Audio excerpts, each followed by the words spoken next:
Assalamualaikum warahmatullahi wabarakatuh. Waalaikumsalam warahmatullahi wabarakatuh. Alhamdulillah, Ustaz Suarsono sehat-sehat ini. Mudah-mudahan sehat selalu. Masih menemani kita. Alhamdulillah.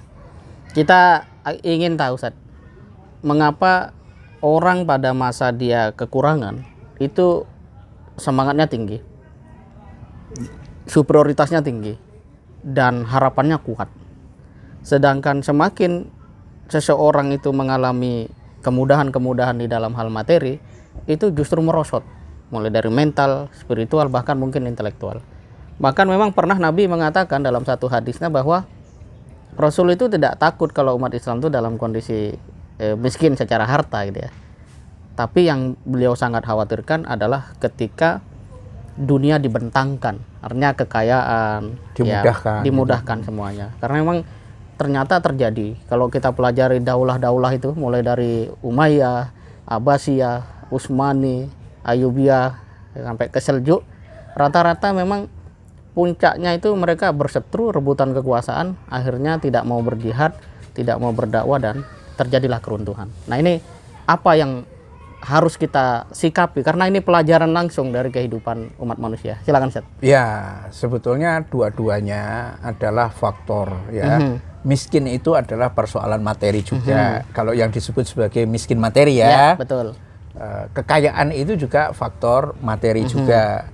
Bagi orang-orang tertentu, miskin materi itu ya bisa juga malah membawa kekafiran, kekafiran maksudnya. Ya, betul. Dan bagi orang-orang tertentu juga kekayaan yang berlebih itu juga membawa ke kekufuran, ya kan? Dia jadi sombong, dia tidak merasa butuh kepada Tuhannya, dan lain sebagainya itu.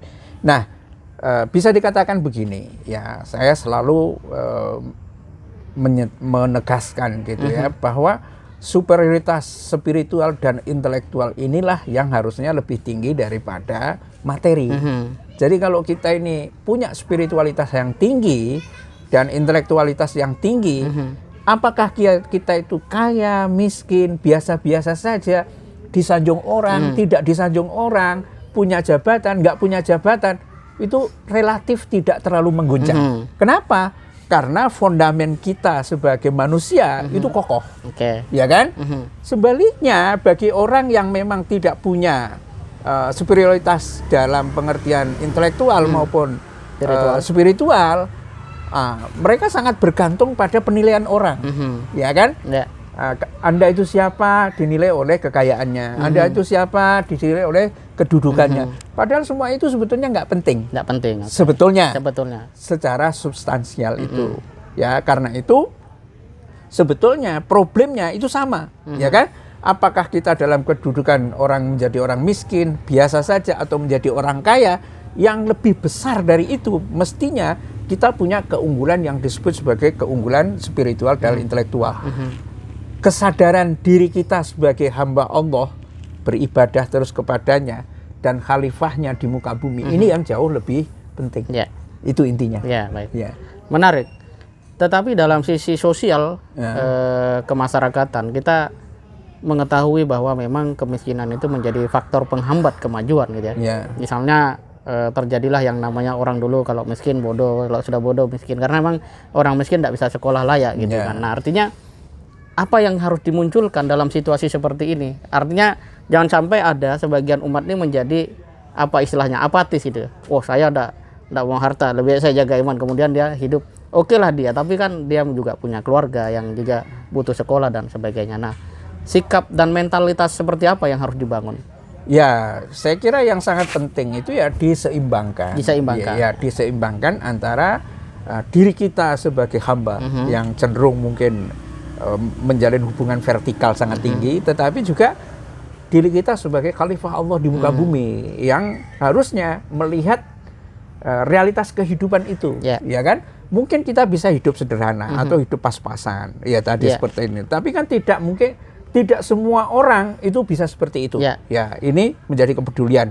Ya, sama seperti yang diceritakan tentang seorang sopir Transjakarta yang menyelamatkan itu kan fungsi kekhalifahan sebetulnya. Fungsi kekhalifahan. Jadi ketika mentalitas kita sebagai khalifah Allah di muka bumi itu tumbuh dengan baik, maka kepedulian sosial itu akan sangat tinggi. Ya kan? Ketika rakyat miskin dalam kondisi ini, pikirannya menjadi mumet dan lain sebagainya, dia akan datang menyelamatkan ekonominya. Ya kan? Akan seperti itu gitu loh. Nah, tadi saya lupa menjawab pertanyaan awal. Kenapa generasi Baghdad, ya, kerajaan Baghdad, kemudian Abbasiyah, Umayyah, Abbasiyah, Ayyubiyah dan lain sebagainya itu cenderung runtuh dari dalam, ya bukan serangan dari luar, yaitu karena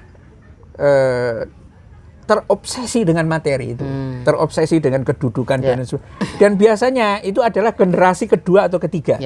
Jadi dia tidak berjuang, tetapi menikmati perjuangan sehingga tidak mengalami apa yang disebut dengan transformasi spiritual yang memadai itu. Ya, dia hanya menikmati saja. Nah itu yang biasanya dia menganggap bahwa kedudukan inilah yang penting buat saya gitu, bukan mentalitasnya sebagai khalifah Allah di muka bumi itu. Dan ini kan semua berada di dalam Islam, masih ada kan, ya, betul. Al-Quran ada dan lain sebagainya. Tapi ya itu ketika orang sudah hidupnya untuk dunia itu dominan, itu melihat kebenaran itu kabur. Pasti akan selalu begitu gitu ya. Bahkan sudah tidak bisa melihat kebenaran. Iya, bahkan sudah apalagi menjalankan. Gitu. Cenderung bersifat zalim. Luar biasa. Oke, berarti satu hal yang menjadi kunci pertanyaannya dari sesi ini adalah kalau diukur pakai siklus tadi kan ada istilah generasi kedua, ketiga gitu. Nah, Indonesia ini kan merdeka 45, sekarang 2022 gitu kan. Nah, kalau diukur pakai siklus tadi, kondisi kita ini seperti apa secara kebangsaan? Ya itulah makanya sekarang itu mencari orang dengan jiwa pahlawan itu susah. Karena generasi kita ini tidak bisa mengalami secara experience itu pengalaman-pengalaman yang memang harus dihadapi oleh generasi pada masa kemerdekaan. Ya kan? Betul. Kalau kemerdekaan itu kan dia bertahan hidup, melawan penjajah, atau diperbudak, kan begitu, ya kan? Pilihannya hanya dua itu. Nah sekarang kita santai-santai, bahkan orang tuh sekolah yang dipikir cari pekerjaan, ya itu lazim gitu ya, kayak gitu. Padahal sebetulnya enggak. Kalau kita mau menjadi orang yang bagus, orang besar dengan pengertian substansial, tumbuhkan tanggung jawab sosial. Tanggung jawab sosial. Ya, itu kita akan naik sendiri. Jadi kalau misalnya banyak juga orang-orang yang baik itu tingkat desa, tingkat ini macam-macam itu ada. Lihat saja, semua orang yang peduli terhadap sesama, biasanya Allah akan menurunkan banyak karunia dan keberkahan pada orang itu. Masya Allah. Ya, itu mengapa orang yang sedekahlah kamu, nanti kamu akan bisa kaya. Itu memang jalan Allah itu menjadi banyak sekali bagi orang-orang yang mau sedekah. Ya kan? Ya. Artinya sedekah yang benar, betul. bukan ada tujuan lain. Bukan kedok sedekah kemudian sudah kaya malah ngeraupin orang-orang yang miskin, bukan. Ya, sedekah yang benar gitu loh. Nah, kayak begitu. Jadi pada intinya itu ya itu kan sebetulnya nilai lebih. Kedewasaan sosial itu apabila diri kita itu bisa membantu bukan hanya terhadap diri kita sendiri, tetapi juga bisa membantu sesama. Dan orang yang tidak dewasa sebetulnya, apakah dia umur 50, 60, 70 gitu kan, kalau dirinya itu perlu mendapatkan bantuan orang lain, apalagi malah menjarah hartanya orang lain, sebetulnya itu juga dia tidak dewasa. Luar biasa. Jadi persoalan hidup intinya bukan soal apakah saya punya genggaman materi atau tidak, tetapi bagaimana kita menjadi pribadi yang bermanfaat, menjalankan peran-peran kekhalifahan. Dan memang Nabi mengatakan khairun nas anfa'uhum linnas. Jadi lebih baik kita berpikir seperti itu saja. Sehingga kalau kita sekolah ambil jurusan tertentu misalnya, kita buka lapangan pekerjaan, kita bikin sekolah yang kemudian membantu banyak orang. Saya pikir ini adalah hal yang paling penting di dalam kehidupan kita, supaya ada nuansa perjuangan. Nah, karena kalau tidak ada yang dihadapi, tidak ada perjuangan, ya kita akan santai-santai gitu kan. Nah, akhirnya kita tertinggal dan terperosok pada keruntuhan. Saya pikir ini yang dapat kami sampaikan. Terima kasih banyak pada Ustadz Suarsono. Kita jumpa lagi pada sesi berikutnya. Assalamualaikum warahmatullahi wabarakatuh. Waalaikumsalam warahmatullahi wabarakatuh.